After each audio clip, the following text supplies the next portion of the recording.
할렐루야. 성령께서 이 시간도 하나님의 귀한 말씀 통해서 우리에게 풍성한 은혜로 함께 하실 줄 믿습니다. 사람들이 마지막 죽기 전에 하는 말을 우리는 유언이라고 말합니다. 마지막 죽기 전에 하는 유언은 많은 사람들에게 아주 귀감이 되고 또 꼭 필요한 부탁의 말들을 하곤 하는 것이 보통 유언입니다. 그 중요성은 굳이 설명하지 않는다 할지라도 우리가 잘 알 것입니다.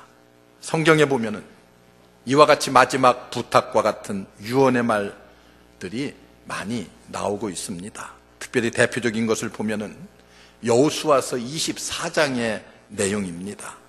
바로 여호수아가 죽음을 눈앞에 놓고 이스라엘의 모든 지도자들을 함께 모아놓고 세겜 땅에다 모아놓고 고별 설교를 합니다.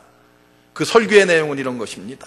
이스라엘 백성들이 이제 가나안 땅에 정착하면서 가나안에 있는 이방인들의 신들을 섬기며 이제 그들이 아주 혼탁한 삶을 살았습니다. 이때 여호수아는 이렇게 그들을 향해서 말합니다.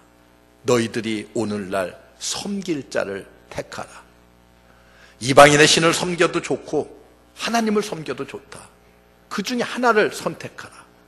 그러나 나와 그리고 내 집은 여호와만을 섬기겠노라. 자기 자신의 신앙의 아주 굳은 결단의 모습을 보이면서 너희들도 이제는 분명히 알아. 누구를 섬길 것인가를, 이런 설교를 합니다.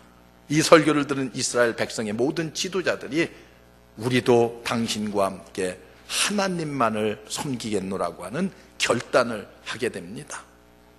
오늘 말씀도 사도 바울이 디모데와 교회에게 그의 최후의 이제 마지막과 같은 충고 또는 부탁의 말씀을 하고 있습니다.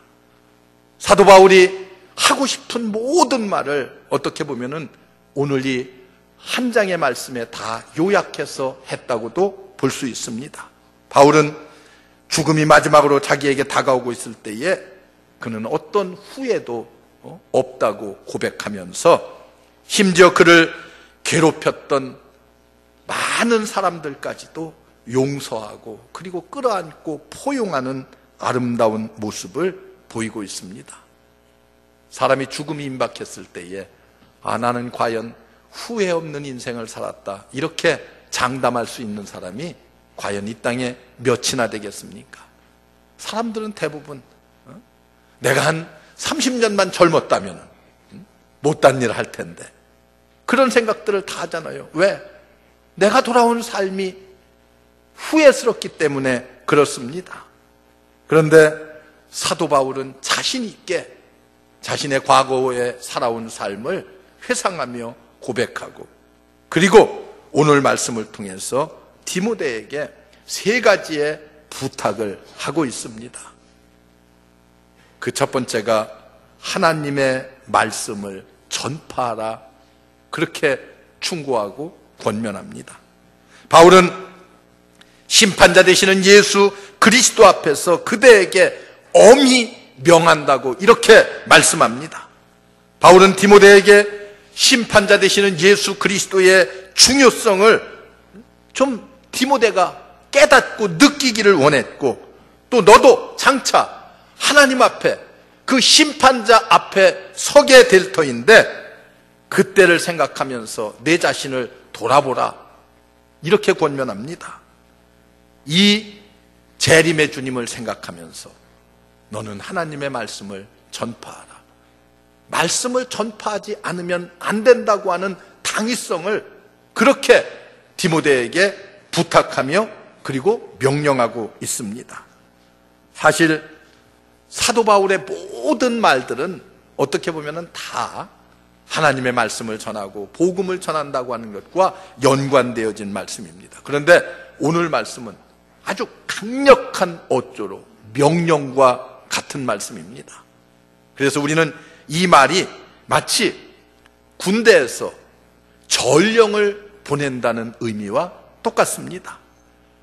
요즘은 통신기술이 발달돼서 전령의 의미가 좀 약화되긴 했습니다만은 군대에서 전령이라고 하는 것이 어떤 것입니까? 상급부대에 오는 상급자의 명령을 하급부대에 전달하는 그런 책임을 가지고 있습니다.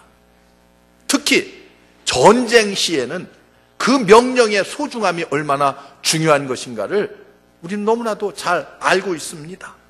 오늘 사도 바울의 이 부탁과 같은 명령의 말은 복음을 전하라. 해도 되고 안 해도 되는 것이 아니라 반드시 너는 복음을 전해야 된다고 이렇게 강력한 어조로 디모데에게 충고하고 있습니다. 사도 바울의 삶은 때를 얻든지 못 얻든지 하나님의 말씀을 전파하는 기회를 만들었습니다. 그래서 디모데에게도 배후에 하나님께서 계시다, 하나님의 권위를 가지고 나아가서 말씀을 전하라, 이렇게 그에게 충고하고 있습니다. 말씀을 전파하는 데는 세 가지의 요소가 있습니다.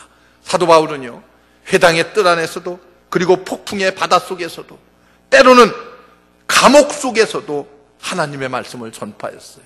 그는 때를 얻든지 때를 못 얻든지 언제나 하나님의 말씀을 증거하는 일에 그의 삶에 최선을 다했습니다. 그는 말씀을 전파하는 데 세 가지의 요소를 가지고 있어요. 하나는 확신입니다. 그리고 하나는 경고, 그리고 마지막은 호소였어요. 하나님의 말씀을 그렇게 증거했습니다. 그래서 말씀을 전하는 자는요, 안일한 자에게는 괴로움을 괴롭게 해야 되고, 그리고 괴로워하는 사람은 복음을 통해서 편안하게 해주어야 될 책임이 있습니다. 만약 확신만 가지고 우리가 치료가 없이 전한다고 하면은 사람들의 어깨에 복음 때문에 더 무거운 짐을 지울 수밖에 없습니다. 그런데 질책을 들어야 될 사람을 만약에 격려한다고 생각하면은 어떻게 되겠어요? 죄 짓는 것을 돕는 결과가 나올 수 있습니다. 그래서 하나님의 말씀을 성경적으로 전파한다고 하는 것은 이런 균형 감각을 잘 이루라는 거예요. 전파할 때 균형을 가지고 때로는 책망도 하고 때로는 감싸서 그들을 격려도 하고 위로도 하고 그렇게 복음을 전하라. 그런데 항상 어떻게 해요? 인내하면서 전하라. 즉각적으로 내가 복음을 전해서 열매가 맺혀지리라고 생각하지 말고 인내를 가지고 꾸준히 전파해야 된다고 말씀하고 있습니다. 그래서 바울은 말씀을 전파하라는 책임을 디모데에게 주면서 말씀을 전해야 되는 그 이유가 어디에 있는가를 설명합니다. 바울은 올바른 교훈을 거부할 때가 온다는 거예요. 그런 시대가 올 것이다. 또 귀만 만족시키는 데에 끌려다니는 사람들이 많이 있을 것이다. 이게 무슨 말입니까? 이단 사설들이요, 오늘의 우리의 귀만 자극시키는 그런 이단 사설들이 우리의 주변에 수없이 나타날 것이고 거기에 끌려다니는 사람들이 수없이 이 땅에 있을 것이라는 거예요. 그런 날이 올 것을 이미 사도 바울이 예견하면서 그런 자들을 때를 따라 책망하는, 그래서 그들을 권고해서 돌아서게 하는 그런 때가 올 것이다. 그런 자들에게 복음의 참된 진리를 전파하라고 말씀하고 있습니다. 그래서 바른 교훈을 받지 아니하는 자들에 대한 말과 귀를 돌이켜 진리에서 돌이켜서 귀만 만족시키려고 하는 그런 자들, 오늘날 많은 성도들, 많은 사람들이 있는데 이런 자들을 권면하고 견책해서 하나님의 말씀 가운데 바로 서게 하라, 이렇게 말씀하고 있습니다. 여러분, 이단 사설들이 92년도에 예수님께서 이 땅에 오신다고 했던 그런 일들 많이 있었잖아요. 많은 사람들이 그곳에 추종해서 갔습니다. 그러나 지금 어떻게 됐어요? 실족해서 아예 교회도 다니지 않는 사람들이 수없이 나타났고 또 다행히 돌아온 사람들도 있고, 이런 어려움들이 이단 사설 때문에 우리에게 있습니다. 그런 자들에게도 때로는 경책을 통해서 복음을 전하라, 이렇게 우리에게 말씀해 주고 있습니다. 우리 모두 참된 복음 전도자들이 되시기를 주의 이름으로 축원합니다. 두 번째 충고가 있습니다. 그것은 내 직무를 다하라는 거예요. 5절 이하에서 보면은 하나님께서 내게 원하는 모든 바를 완수하라는 그런 말씀입니다. 디모데에 하는 일은 물론 사도 바울의 사역과는 조금 다를 수도 있어요. 그러나 모두가 다 누구를 위해 사는 일이에요? 주를 위해 사는, 그리스도를 위해 사는 사역이기 때문에 소중합니다. 여러분들이 하는 모든 일들이 적건 크건 간에 주를 위해 사는 일이기 때문에 다 소중합니다. 바울은 2장 끝부분에 전혀 내가 알지 못하는 많은 사람들을 디모데에게 소개해주고 있습니다. 그러나 그들 모두가 다 그들 나름대로의 하나님의 일을 잘 책임감 있게 했던 사람들이고 앞으로 내가 그들과 더불어서 하나님의 귀한 사역을 잘 감당해 나가기를 바란다고 하는 그런 마음에서 내 직무를 다하라, 이렇게 권고하고 있습니다. 디모데에게 주어진 직무 사명이라고 하는 것이 어떤 것입니까? 전도자로서 영혼을 구원하는 일. 2장과 3장에 보면은 그 사명을 위해서 때로는 군인과도 같이, 때로는 농부와도 같이, 때로는 예술가와도 같이, 때로는 운동을 하는 운동선수와도 같이 그렇게 내가 변해서 하나님께서 내게 주신 맡겨진 일들을 잘 감당하기를 바란다고 하는 사도 바울의 아주 간곡한 마음이 담겨져서 디모데에게 권고하고 있습니다. 바울은 이제 내가 세상을 떠날 때가 다 되었고 디모데 내가 그 일을 대신해야 되기 때문에 개인의 간증과 같은 이야기를 함께 담아서 디모데에게 증거하고 있습니다. 바울은 먼저 내가 주위를 둘러보니 이제 나의 부음이 가까웠다. 떠날 때가, 죽을 때가 다 되었다는 거예요. 부음이 되고 떠날 기약이 찼다고 말하면서 지난 날을 돌아봅니다. 내가 선한 싸움을 싸웠고 믿음을 지켰다. 승리로운 삶을 살았다는 거예요. 이런 고백을 하고 있어요. 과거의 나의 삶을 되돌아보니까 나는 믿음을 지켰고 선한 싸움을 잘 싸우는 승리로운 삶을 살았다고 고백합니다.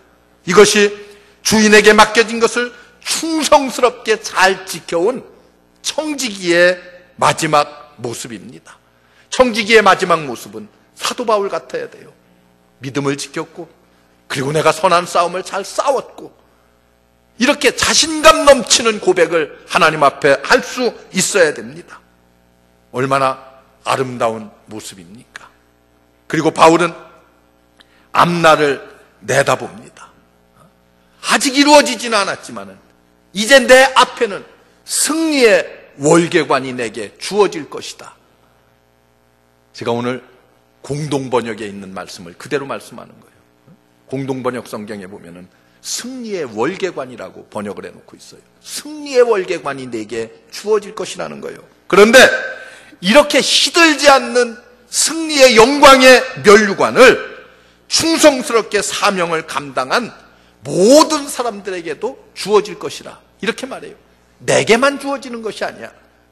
주의 재림을 기다리는 모든 사람들에게 함께 주어질 것이다. 이렇게 말씀하고 있습니다.